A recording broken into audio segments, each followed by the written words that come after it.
Bien, recuerden que en la clase anterior siempre hablábamos de un coeficiente global U. Entonces, ¿a qué se debe que se le llame de coeficiente global? Realmente porque está compuesto de dos coeficientes. Vean que si esta es la pared de una tubería, entonces, debido al fluido que se adhiere a la pared, este fluido de capa laminar eh, va a crear una resistencia a la transferencia de calor. Igual aquí, este fluido en el otro lado de la tubería, digamos que esta es una pared que divide dos fluidos en contacto térmico, pero no en contacto físico. Y entonces aquí tendríamos una segunda película de fluido que sirve de resistencia a la transferencia de calor. Vean todos los fluidos. Este digamos que es la temperatura del fluido frío que va en esta temperatura. Conforme se va acercando a la pared, entonces se empieza no solo la capa laminar, sino la capa turbulenta a crear una resistencia a la transferencia de calor, hasta llegar a la parte adherida a la pared, que sí es una capa laminar, en donde tenemos otra resistencia a la transferencia de calor. Entonces vean cómo es el gradiente de la temperatura a lo largo de la pared. Mientras no llegamos a la parte más adherida a la pared, más lenta, que crea una mayor resistencia casi de conducción, se puede considerar moderadamente conductiva, entonces tendríamos que hay un gradiente de temperatura que se incrementa bastante cuando llegamos a la capa laminar. Luego tenemos la resistencia a la transferencia de calor dentro de la pared debido a la conductividad de la pared. Y de nuevo al otro lado. Entonces, el coeficiente global realmente abarca todas estas tres resistencias. Pero claro, cuando hablo de coeficiente, realmente lo que medimos es la capacidad a transmitir el calor. La resistencia es la capacidad a resistirse a la transferencia de calor. O sea que el coeficiente es entre más grande, más transferencia de calor, mientras que una resistencia entre más grande, más impide la transferencia de calor. Ahora, vamos a tener que este coeficiente de transferencia de calor viene dada por el diferencial de Q con el área, o sea, el calor que se está transmitiendo en un área, TH menos TW, en donde el TH sería esta la temperatura y TW esta de aquí. Vean que entonces sería el flujo de calor entre la fuerza impulsadora, lo cual sería un coeficiente. Para el lado frío sería H es igual al flujo de calor, TWC menos TC, en donde TWC es la temperatura de la pared fría y TC es la temperatura media del fluido frío. Aquí vamos a tener que el dQdA lo podemos considerar en la pared como menos K diferencial de T. En este caso tomamos un DY, que es la penetración dentro, tomándolo en el eje Y, evaluado en la pared. Entonces, ahora despejando para los de Q sobre dA, nos va a quedar que H va a ser igual a menos K de T de YW sobre T menos TW. Entonces, en este caso sería dependiendo de las temperaturas, así nosotros tendríamos nuestro coeficiente de transferencia de calor. Aquí tenemos este es nuestro coeficiente convectivo, que vean que lo podemos relacionar de esta manera, con una conductividad, una diferencia de temperaturas y un gradiente de temperatura en la pared. Ahora, este coeficiente de transferencia de calor, coeficiente individual de transferencia de calor, lo podemos volver un número adimensional multiplicándole por D y K. Y entonces llegaríamos al número de Nusselt. Este número de Nusselt es esta relación H D entre K, que multiplicando esta ecuación, recuerden que por D entre K nos quedaría menos D diferencial de T sobre DY evaluado en la pared, T menos TW.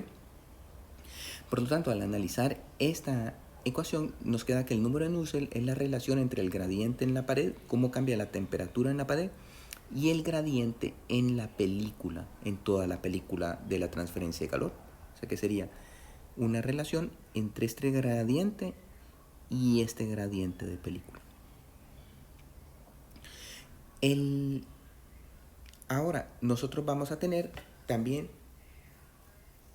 que, considerando que el calor se transfiere por conducción en una película laminar, lo que les decía, que consideramos es mentira, pero para hacer una visualización del proceso, nosotros vamos a considerar que aquí este gradiente de temperatura viene dado por una resistencia, en donde la resistencia es la película que no se mueve, que eso es lo que es mentira, si se está moviendo, la película, y que toda su transferencia de calor es por conducción.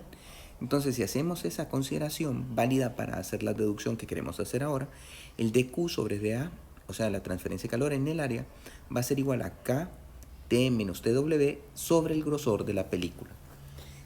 De esta forma, entonces tendríamos, igualando con esta ecuación que teníamos aquí, que con esta de aquí, que el H sería igual a K entre X. Entonces, ahora de nuevo lo relacionamos con el número de Nusselt. Recuerden que el número de Nusselt es HD entre K, Nusselt, que sería igual a K entre X, lo multiplicamos por D entre K, y nos quedaría que el número de Nusselt es una relación de D entre X, en donde esto sería el diámetro de la película y el grosor de la película laminar. El diámetro, entre el diámetro de la tubería, este sería el diámetro de la tubería, y el grosor de la película laminar. Aquí disculpen, de la diámetro del cilindro, diámetro de la tubería.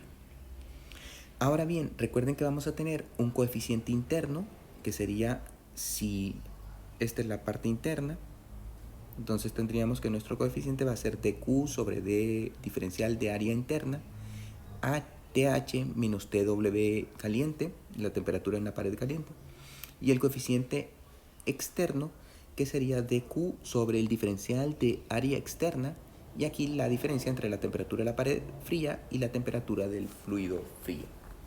Como ven, siempre lo definimos de forma que estos valores nos den positivos. Ahora, como les decía, hablábamos del coeficiente global, tenemos que agrupar todos los coeficientes individuales para obtener el coeficiente global. Entonces vamos a hacer eso, los coeficientes globales a partir de los coeficientes individuales.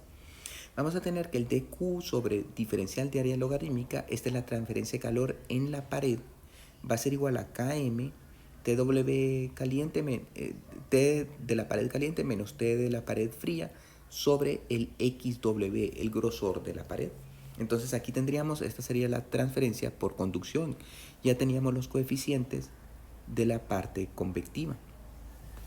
Entonces, despejando para el dQ sobre dA, y bueno, viendo todas las diferencias de temperatura, tendríamos que TH menos TW, TW menos TWH menos TWC, y la temperatura de la pared fría menos la temperatura del fluido frío sería igual a TH menos TC, o sea, la diferencia entre la temperatura promedio del fluido caliente y la temperatura del fluido frío promedio, esto sería igual al delta T. Y esto va a ser igual a dQ, y aquí colocamos todos los que serían la parte del área y de los coeficientes para la transferencia de calor. Entonces nos quedaría 1 sobre el diferencial de área interna, HI, XW sobre el diferencial del área logarítmica, KM, más 1 sobre el diferencial del área externa, H0, coeficiente externo. Entonces, como pueden ver, aquí el diferencial de calor está definido para diferentes áreas. Entonces lo podemos definir, decidimos sobre qué área nos es más interesante conocer la transferencia de calor, si por el área externa o el área interna. Generalmente no hay diferencia. Aquí lo hacemos dQ sobre dA0, o sea, sería sobre el diferencial del área externa. Va a ser igual a la diferencia de temperaturas, tal como habíamos visto, 1 sobre HI, diferencial de HA0 DAI. Entonces, noten que como aquí lo dejamos todo dividido entre DA0, aquí va el DA0, más XWKM DA0 sobre diferencial de área logarítmica, más 1 sobre H0. Entonces, esta sería nuestra ecuación de la transferencia de calor. Esta sería la fuerza que impulsa y esta parte sería la resistencia a la transferencia de calor. Ahora bien, el diferencial de A0 sobre DAI lo podemos sustituir por D0 sobre DI, y el diferencial de A0 sobre el diferencial del área logarítmica lo podemos sustituir por D0 sobre DL logarítmico. Entonces ya esos son valores más fáciles de encontrar, más rápidos, y nos queda la ecuación. Noten que igual a la anterior, solo que ahora aquí tenemos la relación de D0 sobre DI, y aquí tenemos la relación de D0 sobre el diámetro logarítmico medio. Aquí entonces está definido que nuestro coeficiente global, este sería nuestro coeficiente global, bueno, el 1 sobre este, viene dado por 1 sobre el coeficiente global, es 1 sobre la parte que habíamos visto en la parte inferior de la reacción. Y el coeficiente interno también lo podríamos definir si queremos considerar nuestra transferencia de calor en la parte interior de la tubería. Entonces vendría dada, noten que ahora todo lo multiplicamos por DI. Entonces nos quedaría 1 sobre HI más XWKM DI sobre diámetro logarítmico medio más 1 sobre H0 DI sobre D0. Entonces aquí tendríamos nuestra definición de los coeficientes globales externos y el coeficiente global interno. Como ya pudieron haber notado, el coeficiente global es el inverso de la resistencia. Entonces aquí despejado para la resistencia externa va a ser igual al inverso del coeficiente externo. Por lo tanto, podemos definir haciendo las sumatorias D0 sobre DI/HI más XWKM D0 sobre D logarítmico medio más 1 sobre H0.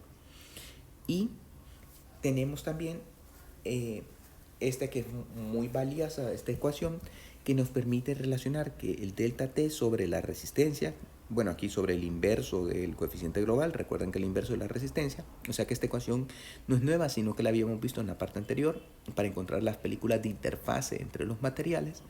Entonces el delta T sobre 1 sobre coeficiente global va a ser igual al delta TI, que sería el cambio en la parte interna de la tubería, sobre DTI/HI, igual al delta TW, el cambio en la pared, sobre XWKM D0 DL logarítmico, igual al delta T0, 1 sobre H0. Recuerden que entre más grande sea la resistencia, entonces más va a ser el gradiente de temperatura, más variará la temperatura en esa resistencia.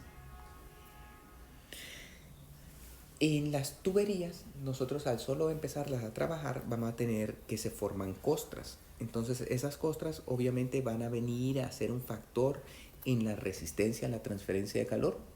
No, o sea, ellas aumentan la resistencia a la transferencia de calor. Digamos que ustedes hacen un diseño que les entra en una tubería un fluido a 100 y sale a 60 y la dejan funcionando muy bien. Entonces, con solo la formación de costras, ya a las 2 semanas les cambiará la salida de la temperatura. Ya no saldría 60, sino que probablemente tendríamos un 62, un 61. Con lo cual el diseño hay que considerar con todas las costras que se van a formar. Para considerar esta resistencia a la costra, lo tenemos aquí, de los factores de ensuciamiento. El delta T va a ser igual a DQ. Vean que este término ya lo hemos visto, es de la resistencia en la parte interna.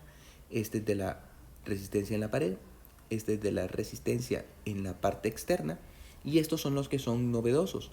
1 sobre DI, HDI, este es el coeficiente de ensuciamiento interno, y este es el coeficiente de ensuciamiento externo. En donde el coeficiente global, por lo tanto, sería a 1 sobre vean D0 DI sobre HDI, considerando el ensuciamiento interno, y 1 sobre HD0, considerando el ensuciamiento externo.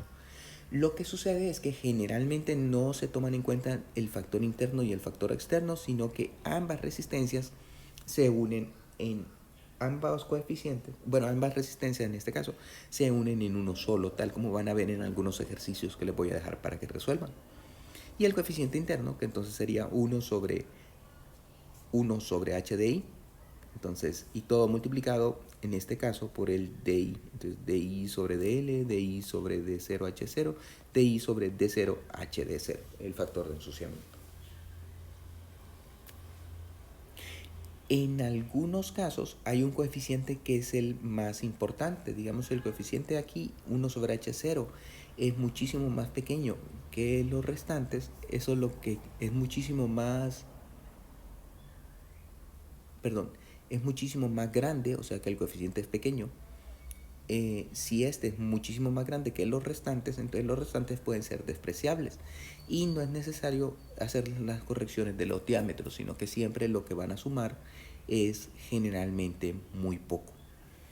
Ahora, vamos a ver la clasificación de los coeficientes de transferencia de calor. ¿Qué tipo de fenómenos nos van a crear esa resistencia a la transferencia de calor?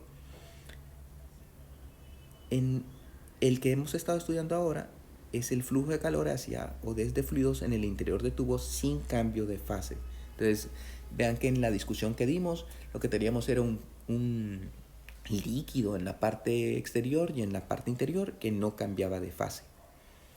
El segundo es flujo de calor o hacia o desde fluidos en el exterior de tubos.